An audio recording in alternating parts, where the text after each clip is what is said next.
Where does the name for Maes-Glas, or in English Greenfield, come from?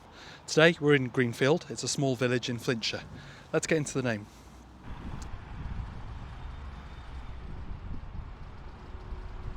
So the name in English is very simple. First we have green, which means green, and then we have field, which means a field. And the Welsh name is very similar. We have the word maes, which means a field, but it's different to a cae because a cae is an agricultural field, whereas a maes is used for non-agricultural purposes.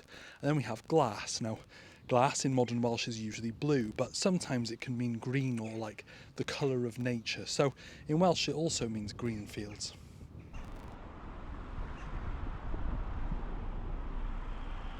Now, Maes-Glas, Greenfield, is probably most famous for being the start of the North Wales Pilgrims Trail, which is a 7th century pilgrims trail which connects up a series of holy sites in North Wales.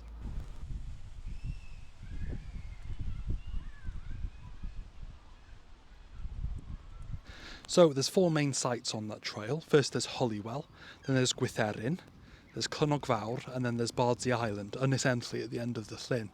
And most of these sites are associated with 2 main saints, Saint Beuno and Saint Gwenfrewi, or in English Saint Winifred, who's actually associated with the well in Holywell.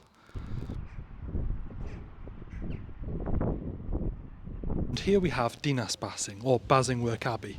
It was one of the traditional starts for pilgrims on the North Wales Pilgrims Trail, but has long since unfortunately fallen to ruin.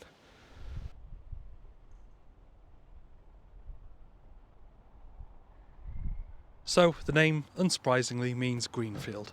Anyway, diolch, thank you. Give us a like, give us a share and give us a subscribe. And if you want to support me on my quest to explain every place name in Wales, and a couple outside of it as well, you can on my Patreon. The link's in my bio. Diolch, have a good one.